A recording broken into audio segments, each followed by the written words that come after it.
স্বর্ণালী, তোমার বয়স এখন কত? স্যার, আমার বয়স 15 বছর। তাহলে তুমি এত রাতে আমার ঘরে কেন? স্যার, আমার একটা রুমে ঘুমাতে আমার খুব ভয় হয়। তাই বলে তুমি আমার রুমে একই বিছানায় থাকবে? আমার ঘরে থাকতে তোমার অসুবিধা হবে না? না স্যার, আমার কোনো সমস্যা নাই। আপনি অনুমতি দিলে আপনার রুমে ঘুমাব। না স্বর্ণালী, তুমি তোমার রুমে গিয়ে ঘুমাও। স্বর্ণালী আমার কথা শুনে কান্না করতে শুরু করে দিল। আমি তার কান্না দেখে অবাক হয়ে গেলাম। আমি সোনালীকে বললাম, দেখো, এই বাড়িতে তুমি আর আমি ছাড়া কেউ নেই। একদম খালি বাসা। কেন বুঝছো না? আমরা বড় হয়েছি। তুমি যাও, তোমার রুমে গিয়ে ঘুমাও। তখন স্বর্ণালী আরও জোরে কান্না শুরু করে দিয়েছে। আমি তার কান্না দেখে আমার রুমে থাকতে দিলাম। স্বর্ণালী কাঠে আর আমি সোফাতে ঘুমাতে গেলাম। কিন্তু রাত যখন গভীর হল তখন দেখলাম স্বর্ণালী আমার সোফাতে এসে পড়েছে। আমি ঘুমের ভান করে শুয়েছিলাম।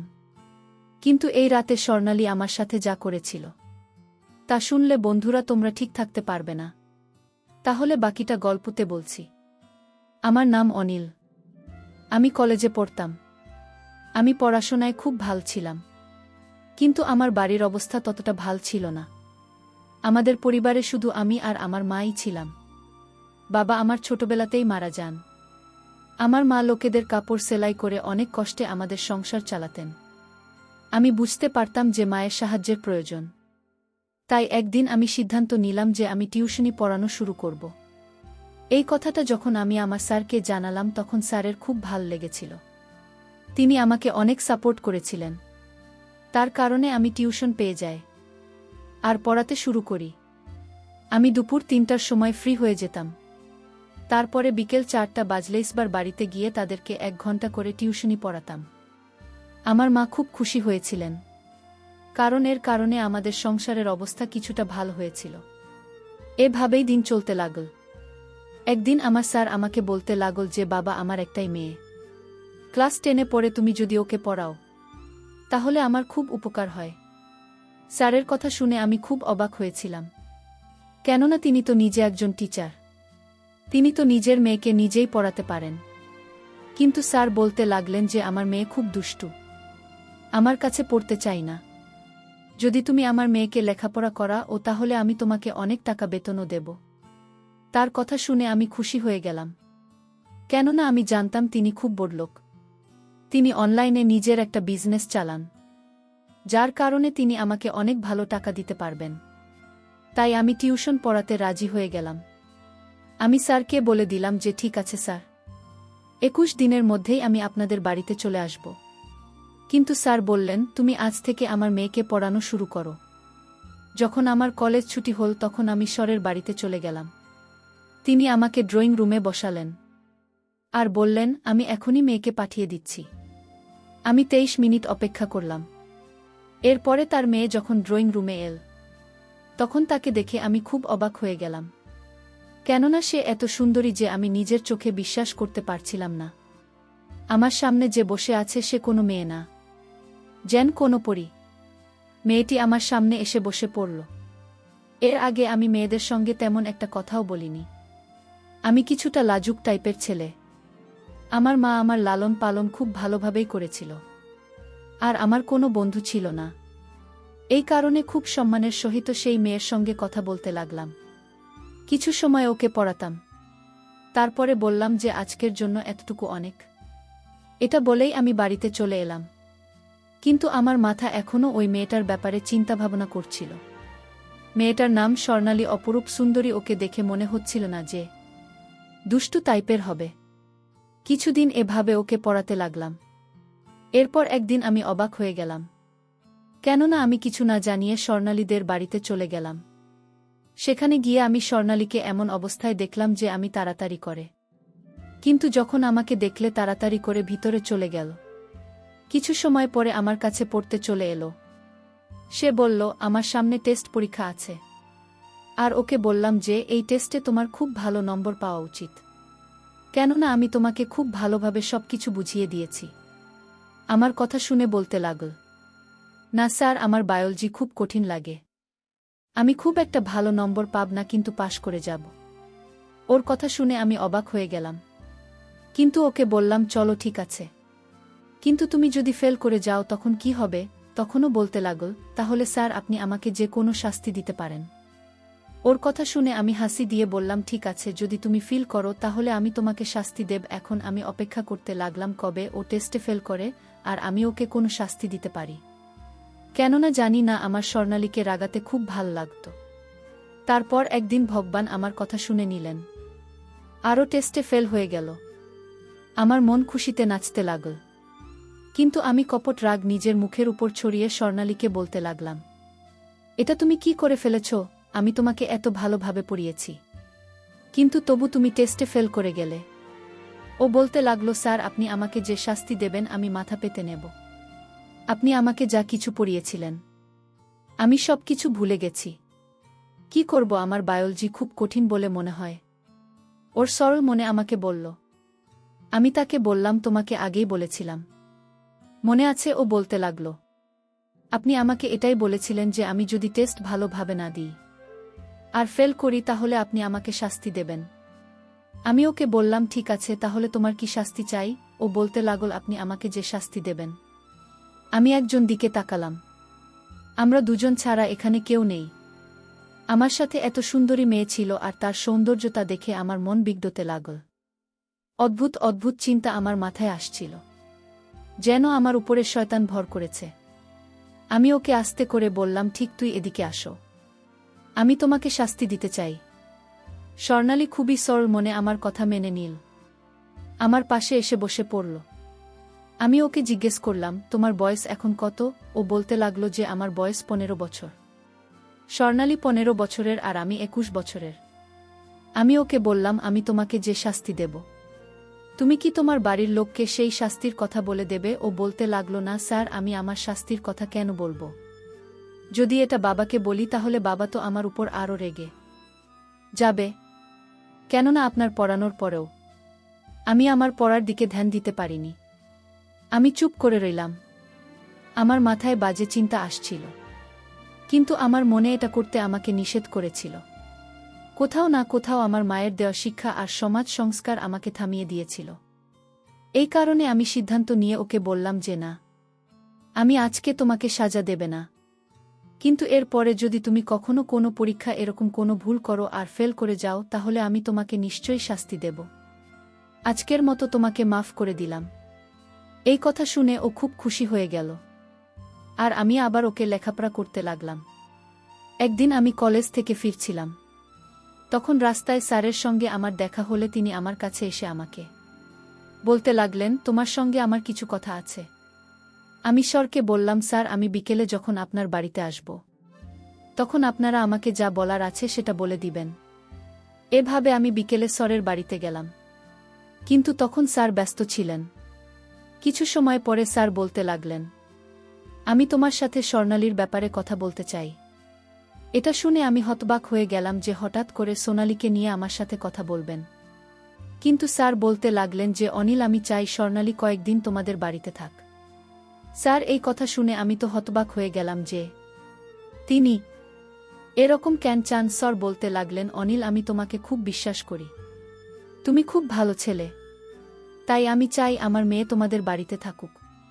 কেননা কিছু কাজে আমার শহরের বাইরে যেতে হবে, কিন্তু শহরে আমার কেউ নেই যার কাছে আমি নিজের মেয়েকে রেখে যেতে পারি। আর ওর পরীক্ষাও চলছে। আমি ভেবে দেখেছি যে তুমি ওকে পড়াও, সেই কারণেই ওকে তোমাদের বাড়িতে রেখে যাওয়াই ভালো হবে। তোমাদের বাড়িতে তোমার মা আছে, তিনি এর খেয়াল রাখতে পারবে। আমি স্যারের কথা শুনে অবাক হয়ে চিন্তায় ডুবে গেলাম যে আমি কি সিদ্ধান্ত নেব। যাই হোক, আমি স্যারকে বলে দিলাম যে এর কোনো ব্যাপার না, আমি আপনার মেয়েকে আমাদের বাড়িতে পড়িয়ে দেব।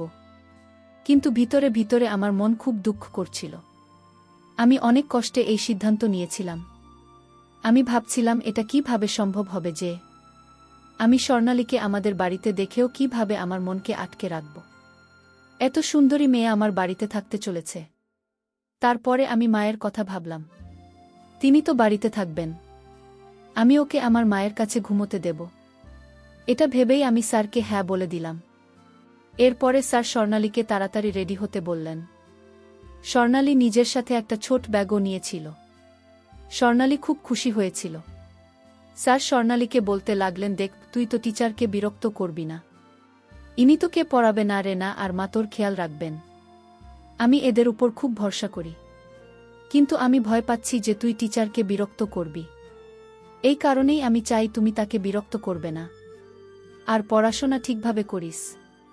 স্বর্ণালী বলতে লাগল, ঠিক আছে বাবা, স্যারকে অভিযোগ করার সুযোগ আমি কখনোই দেবে না, আর স্যারকে বিরক্ত করব না।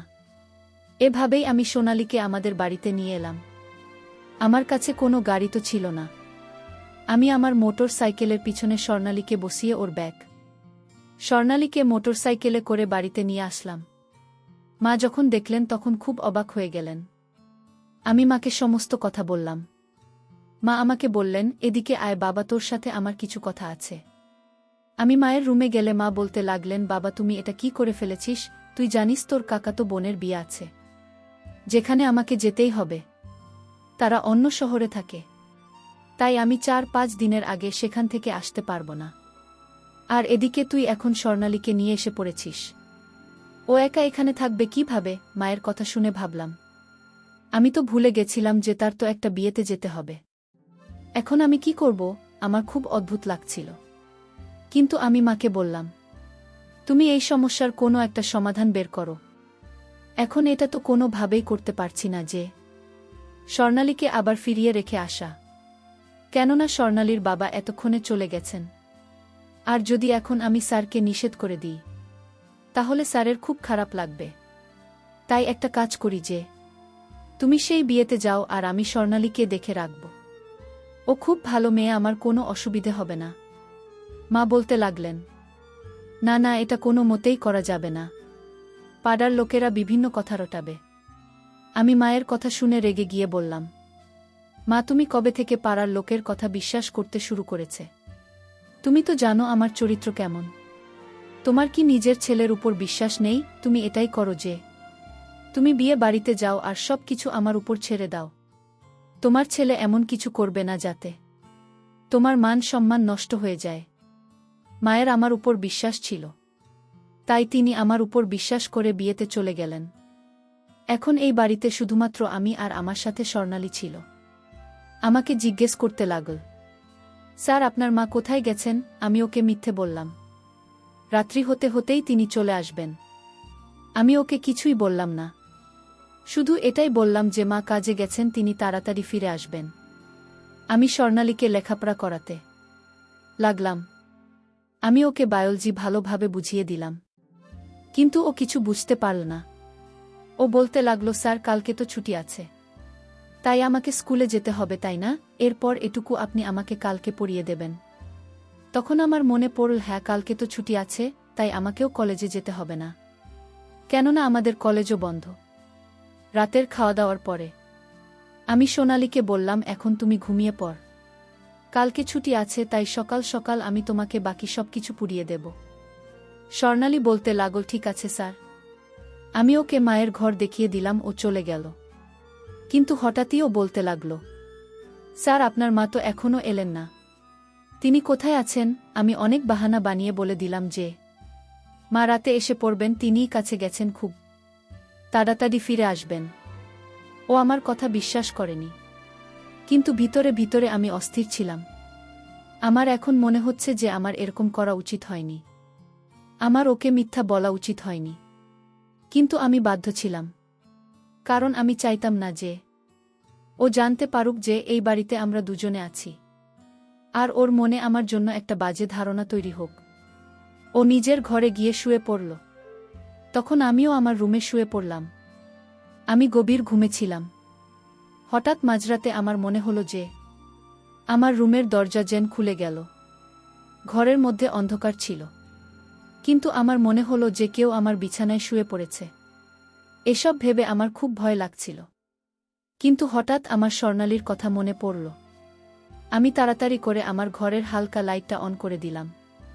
কিন্তু যখনই আমার নজর স্বর্ণালীর উপর পড়ল, তখন আমি হতভম্ব হয়ে গেলাম। আমার বিছানায় স্বর্ণালী শুয়েছিল। আমি বললাম, স্বর্ণালী এটা কেমন ব্যাপার? তুমি এখানে কেন এসেছো? নিজের ঘরে যাও। ও বলতে লাগলো, স্যার খারাপ কিছু মনে করবেন না, কিন্তু আমার অন্ধকার আর একা ঘুমানোর অভ্যাস নেই। আমি কখনো একলা ঘুমাইনি। আমি বাবার ঘরে ঘুমাই। আমার যদি ভুল না হয় তাহলে আমি এটাও জানি যে এই বাড়িতে আমি আর আপনি ছাড়া আর কেউ নেই। আমি কি করব? আমার একলা ঘরে ভয় করে। আমি একা ঘুমোতে পারি না। সেই কারণেই আমি আপনার রুমে চলে এসেছি। ওর কথা শুনে মনে হচ্ছিল এ কেমন মেয়ে যে আমার ঘরে থাকতে লজ্জা করছে না। আমি ওকে বললাম, স্বর্ণালী, তুমি এতটা ছোট না যে তুমি বুঝতে পারবে না। এখন কি আমার তোমাকে এটা বোঝাতে হবে যে আমাদের দুজনের এক ঘরে থাকা সম্ভব না? ও বলতে লাগল, আমি জানি, কিন্তু আমি কখনো একলা ঘুমাইনি। আমি ঘুমানোর চেষ্টা করছিলাম, কিন্তু আমার খুব ভয় করছে। তাই আমি খুব বাধ্য হয়েই আপনার ঘরে এসেছি। আমি ভেবেছিলাম একা ঘরে ঘুমোব না, বরং চুপচাপ শুয়ে পড়ি। এটা বলেও কান্না করতে শুরু করে দিল। ওর কান্নার আওয়াজ আমাকে অস্থির করে দিল। আমি বললাম, আচ্ছা চুপ করো, আমি কোনো উপায় বের করতে চেষ্টা করছি। কিন্তু আমি কোনো উপায় দেখতে পাচ্ছিলাম না। তাই আমি সিদ্ধান্ত নিলাম আর একটা কম্বল বের করে ওর শোয়ার জায়গা আমার বিছানা থেকে কিছুটা সাইডে মেঝেতে করে দিলাম। ওকে বললাম যে তুমি এখানে ঘুমাও, আর আমি বেডে ঘুমিয়ে পড়েছি। তারপর গভীর রাতে আমি যখন ঘুমানোর চেষ্টা করছিলাম, তখন আমার কিছুতেই ঘুম আসছিল না। আমি ঘুমের ভান করে শুয়েছিলাম। মাঝরাতে হঠাৎ দেখলাম স্বর্ণালী আমার সোফায় চলে আসছে। আমি কিছুই বললাম না। সে ভাবছে আমি হয়তো ঘুমিয়ে আছি, কিন্তু আমি ঘুমাইনি। স্বর্ণালী তখন আমার সাথে এমন করেছিল যেটা আমি কোনোদিন ভাবতেই পারিনি। একটা 15 বছরের মেয়ে তার নিজের সম্মানটা নষ্ট করে দিল। আমার তখন হুঁশ ছিল না, কারণ জীবনের প্রথম আমি কারো সাথে এমন আচরণ করেছি। এরপর থেকে আমি স্বর্ণালীকে ভুলতে পারছি না। আমি স্বর্ণালীকে অনেক ভালোবেসে ফেলেছি। বিয়ের আগেই তার সাথে আমার